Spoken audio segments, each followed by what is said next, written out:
Hey guys, um, this is my puppy Cole who jumped up here as I was about to make this next video. Say hi, look. Right up there, yes, I know. Say hi. Anyway, this is one of my dogs, Cole. Um, the second part of your activity, the second assignment that you have for tonight is to or not tonight, sorry, for today, is to complete another life cycle diagram that's similar to the one that you were just doing. So if you didn't realize it, the image that you were looking at just a moment ago was a life cycle. So it was the cycle of the life of a particular kind of worm. And each of those different steps was kind of showing you part of their life cycle.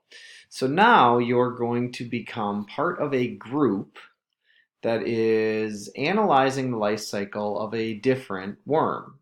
Okay, so if you go into this folder here, I'm in our course, and you go into the yellow folder down here that says worms, but they're not actually related, you'll see a platy and nematode life cycle reading.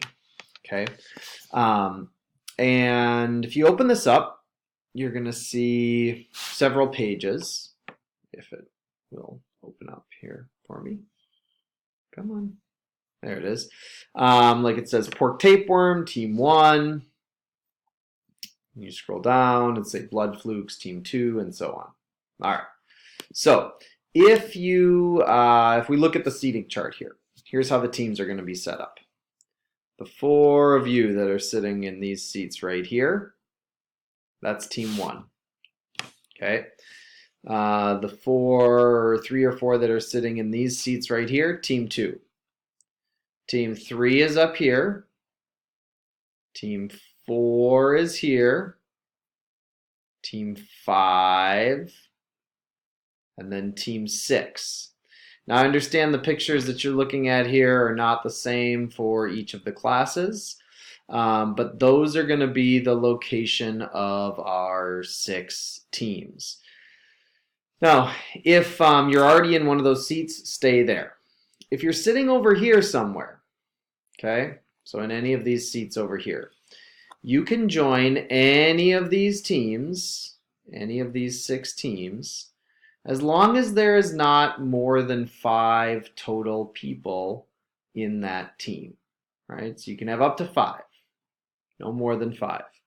So you can distribute yourself to go and sit by any of these teams that you would like if you're sitting over on this side of the room.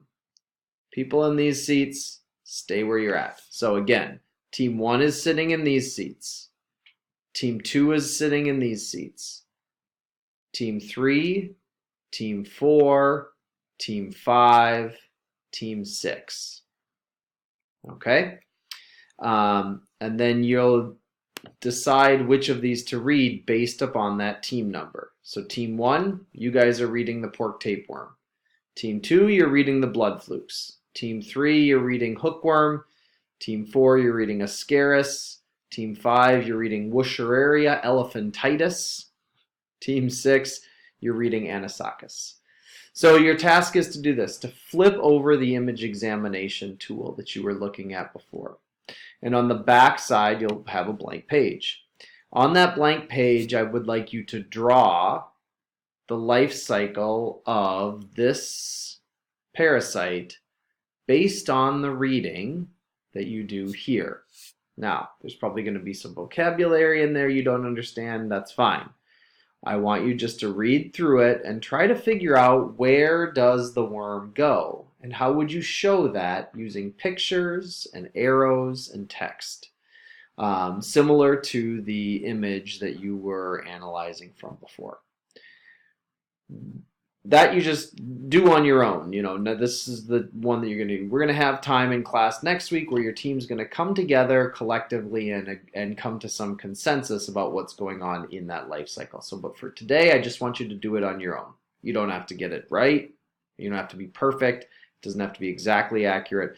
But I do want to see some evidence that you've read this and you've tried to turn this reading into a life cycle diagram. You'll submit those 2 things. That'll be your assignment for class today. Turn in as much as you get done at the end of the hour when you leave, and I will see you on Monday. All right, Bye, guys.